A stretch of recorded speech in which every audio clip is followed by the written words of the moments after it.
So far, everything has gone wrong.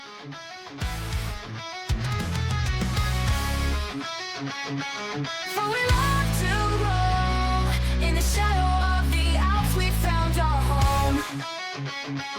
New language on our tongues, connecting with foreign lands beneath the same moon. Our spirits rise as a clan. From the Rockies to the Alps, we seek a path fill our souls. The passion that burns inside us, hotter than red hot coals. Come along, two places out of frame. Come along, we will never be the same. How's it going? So, got the kids asleep. Watch passed out again. So, there is so much happening at this stage. We're about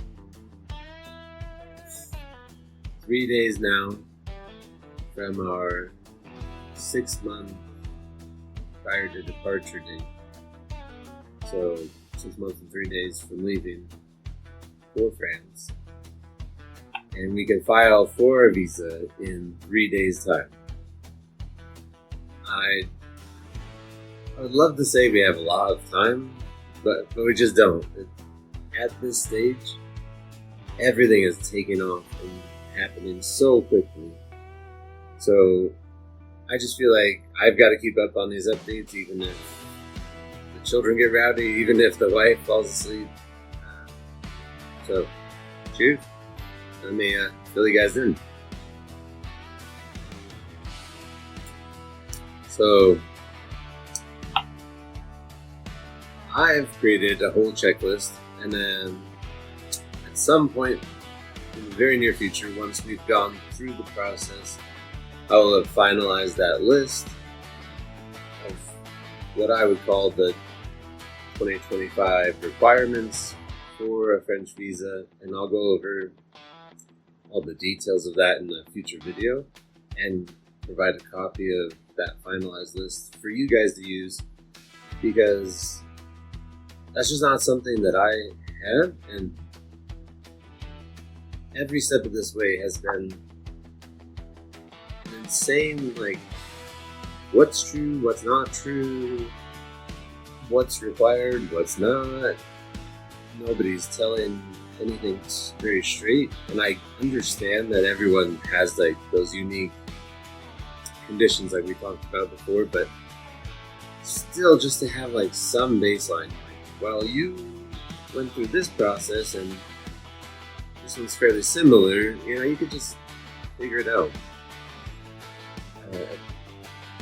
If nothing else, it doesn't hurt to just have some idea what's coming up. But as I'm working through that checklist, there are lots of different bullet points. I consider them the main things. So accommodations, that's one big one. You have to have accommodations for the year, however long you're trying to stay. So if you're trying to stay as a permanent resident, they will issue you a 1-year visa, at which point you can now file for your carte de séjour when you're there in France, which is your, as far as I know, is your residency permit. So maybe I'll update that as I go, but you have to have accommodations, whether that's staying with family, hotel rooms, preferably somewhere cheaper like Gîtes or short-term rental. Airbnbs work, and I think even on like Airbnb's website specifically, they have like a printed PDF to validate. So we've got that one checked and off the list. So that's been a big help to like have some of those wins. And every time I have a win, I'm trying to celebrate. I still feel like I don't have a lot of support from my family. When I try to tell them that like my extended family, my mother and aunts and uncles and stuff, it's like they want to be excited, but they're kind of upset that we're leaving. And then I tell my wife, and she's kind of like holding back everything, all the emotions are like, that's great, but did you get the visa approved yet? No. Okay. Well then, I'll wait to celebrate. We'll be disappointed. And so, I understand the reservation. Like, you don't know what's going to go through, but if you don't celebrate those milestones as they're happening, I just feel like you're missing out on part of the journey, like part of what makes it happen. And so, that was a big one. We had a place to stay, and I believe I talked about that in the previous video. The next one was air flights. We did book that. It was a connecting flight through Boston. Now that's caused some trouble because we bought that flight with a certain baggage allowance. I've now contacted Air France and Delta, who's operating the flight, just to find out that it doesn't matter who's operating the flight or what Air France wants to offer me. Like, I'm not allowed the baggage allowance that we were promised because it's not a direct flight operated by Air France. Which feels like a lie. Like, I feel like if there's a lawyer out there watching this, go look at Air France's website. Maybe every airline, I don't even know, but I feel like most of them were very clear about the exact baggage you got, and that was part of the problem. Was like, I looked through all those, I was like, oh, that's not what we were looking for. That's not quite right. So I would go to the next one. But they were being honest about what you got. Whereas Air France offered extra baggage, which now is not allowed. And so it's, like I said, just feels kind of like a lie, a little bit like stealing, because you convinced me to buy something and then not offer the product you're paying for. Enough griping though. We figured it out in a sort of roundabout way, because we will have sold the house, assuming the visa gets approved, about a month before we intend to leave. And all that's very fluid at the moment. We'll also have sold the car, so we will have a rental car and a rental to live in, at which point we were just considering taking a very short road trip in the rental car to a different international airport and catching a direct flight with Air France. So, while I thought that was squared away, all of a sudden it's upturned, and I've got to now go back in there, look at the direct flights, what are the different airports, times to travel there, routes to travel there. Kind of starting over with that. I have a flight and it's booked, and if like everything else fell apart, I could just keep that flight. So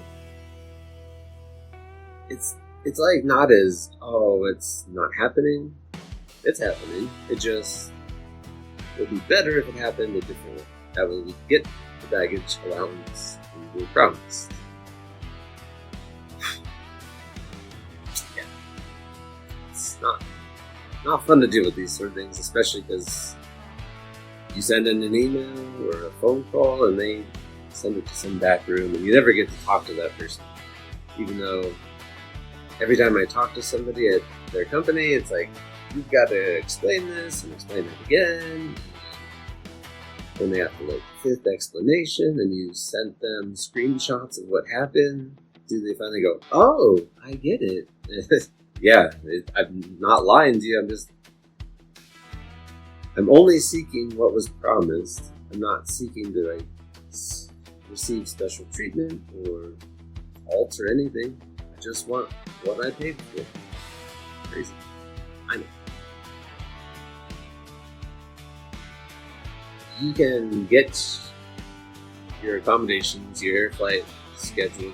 That's all very nice. It's very, I'm going on vacation feeling almost. But when you start to get the medical insurance, underway. Yeah, it's a different game. Like, who do I trust? Are you a legit company? Are you scamming me? Like, I spent so many hours researching, and I did go off of a person I don't necessarily want to say just yet. I think I will do that in a future video. But we did get coverage, and it was fairly seamless.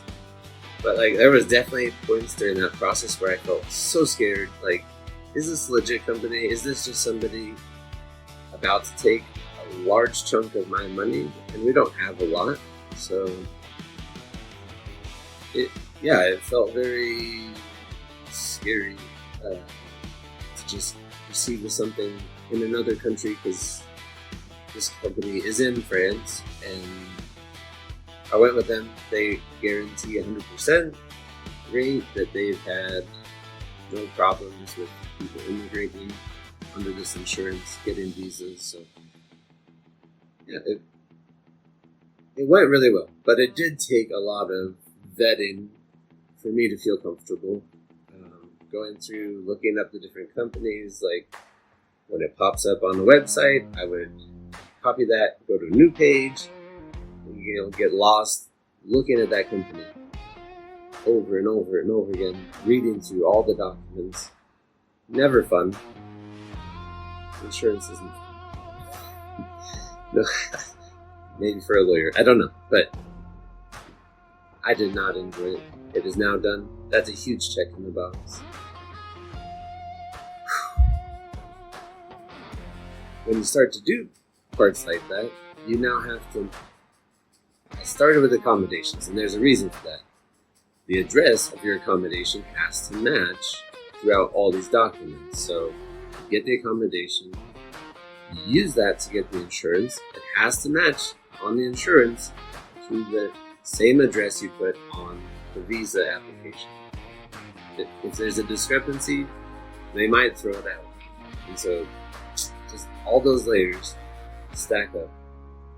Once again, I'm ready to celebrate, because that just happened yesterday. So cheers. And then after that, yesterday, I was like, oh, we need to get this going. We have to get our financials, any liquid assets, put together, and I don't know if it's required to have it in a single location. And I'm going to go ahead and assume the answer is no. It's just me being overly efficient, overly orderly. But I spoke to Michaela, and we decided it was a good move. So we took all the assets from one account that is not very friendly to the international and put it all into another account that is. And that took quite a bit of work because we're up against the holiday weekend and everyone was seeing, I think as the French like to say, fait le plan, like doing the bridge between taking an extra day off, sort of thing. And faire le plan. I apologize. Anyways, even here in the United States, people do that, and so it's kind of like they're already winding down the holiday, and I'm like, I gotta get this wire transfer through, please, because I only have 3 days. And so, yep, you guessed it. We pushed that all through, and I just got that approved. Email confirmation, all that money is together, so when I go to print a bank statement for the visa application, it's consolidated. They don't have to go around looking at all these different accounts and trying to add them up and figure out what's what. It's just there, like, this is how much we have. Other minor assets, sort of for bills and things, but on large, it's consolidated. And I think the benefit also of that is we looked into getting a French bank account. It's, I'm not gonna say impossible to get before you go. There are other non-bank sort of solutions that are kind of coming up. These money transfer companies where you can like give them your money. I don't really know what they do with it. And then you could take it out in a different currency or make payments, stuff like that. Once again, I got all crazy and researched all those companies really deep and was like, I just don't feel as secure. Like, if that company went under, where does my money go? Yeah. So, whereas a bank, it's all... Yeah. Leave it in the comments if you want to complain about banks, because I'm sure there's plenty to say there. But that's not the point of the video. Like, we consolidate it into that account. You can't get a French bank account, as far as I can tell, until we're on the ground there. Because of some other things, you need a permanent address, things like that. It can't be a temporary address. You also need to have a bunch of other parts in a row, including like a phone number, a French phone number, which you could get ahead of time. And I can go into that in another video, because I feel like that is a long topic to talk through. I want to, but we'll save that for next time. But anyways, that money consolidated is prepared to be transferred when a French bank account does get created. So it'll make things a little simpler on our end, to just one lump sum, hopefully, and move on.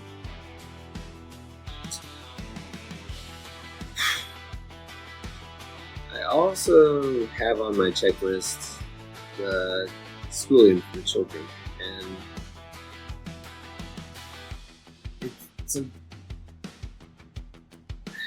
it still feels like a very complicated subject. Once again, not everybody does the same thing. Some people go to France and put their kids in international school or private schools. Different reasons for every choice. We're going to put our children into public school. Here in the United States, we've homeschooled for the most part. Our eldest daughter is actually in first grade at I suppose it would be a private school. Run more like a old-fashioned schoolhouse, but up till then she was homeschooled. In France, that's not. It is an option, but I've just heard you don't want to do it. The regulations and scrutiny on it is almost insane, and so we have selected to have them go to public school. I think it's also a beneficial option, because when you look at some of what they're going to be doing and going through in this public school, they will be having dedicated French lessons, and not just like in with the other French students, but as foreigners coming to the country not knowing French. And so it's gonna, in a way that's unique to them, and I'm a little jealous, build that skill for them so that they can operate in a classroom environment and continue their studies. So, I put in a lot of research, once again, and I will end up doing another probably specialized video specifically on the subject. But initially I was told, oh, you just contact the mayor of the local city. The mayor is the town hall, the mayor of the city. He will decide what's appropriate for your children based on his knowledge of his city, and then put you in contact with the school, and then you would proceed from there. Well, when you contact some of these smaller villages, they might not have very good operating hours. One of them was Tuesday and Friday for like 3 or 4 hours. On top of which, I live in Colorado in the United States. The time change between here and there is 7 hours. So I would literally have to be up middle of the night or insanely early to catch these people and summon these out. Assuming they're not at lunch, which I'm looking forward to personally. However, as far as doing business from an international place, it's made it almost impossible to contact anybody. So I had to dig deeper and do more research, and it comes back to I was looking to find curriculum standards so we could get our children up to what's required, and found a program called UPE2A. And I don't have it written down, so I won't butcher it, but the program is specifically tailored for students of traveling parents or foreign parents that do not speak French. And it's run by an organization called CASNAV, CASNAV. As I said, I'll spell all this out in a future video, but that program specifically has websites for each major city. So, Paris, obvious, but think Amiens, Lyon, Troy, Lille, I'm sure Bordeaux. I didn't look in the south because that's not where we're looking. But all the big cities up north that we were looking at had one of these pages run by Casnav that operate as the sort of entry point for this UPE2A program.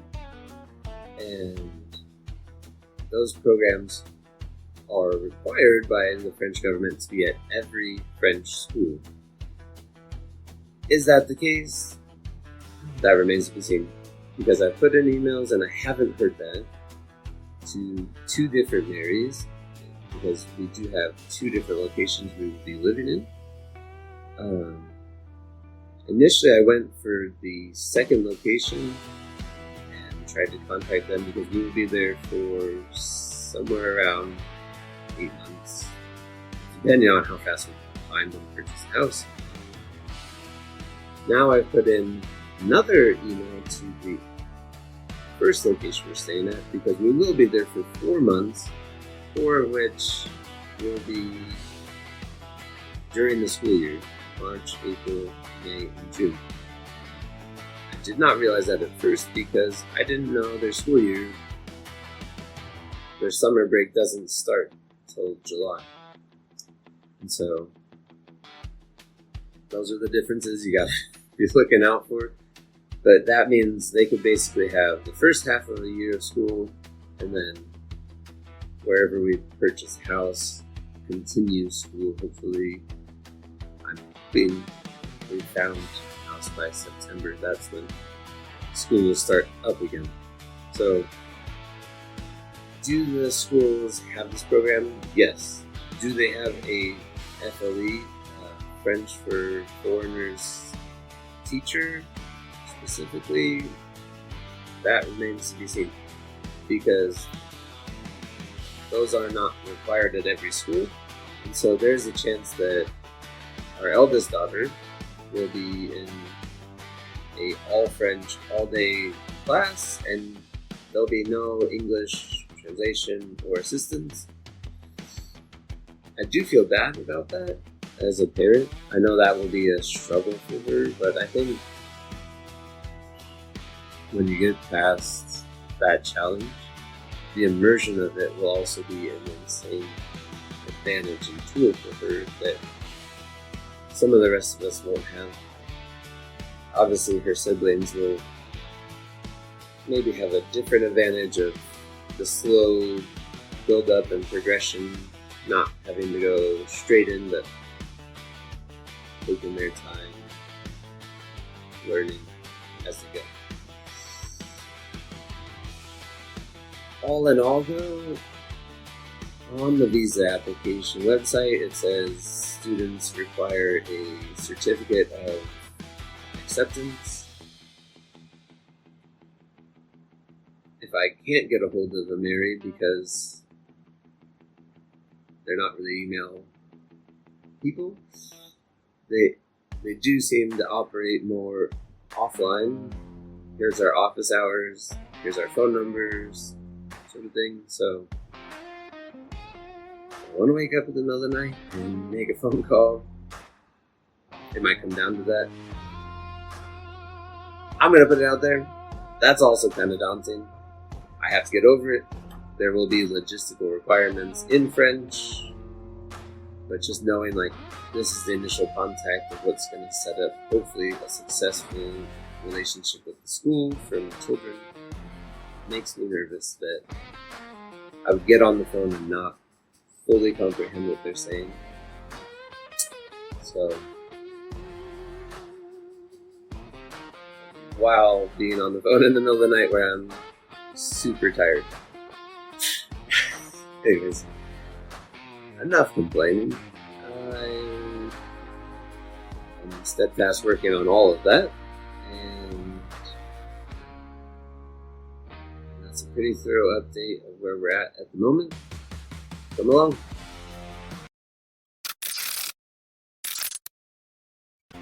Forgot something, so I'm just gonna add it in.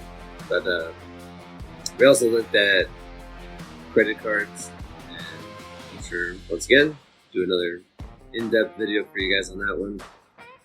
But we tried to find credit cards with no exchange rates that were beneficial for travel, and so we've set up 2 of those just so we have a backup in case something goes wrong.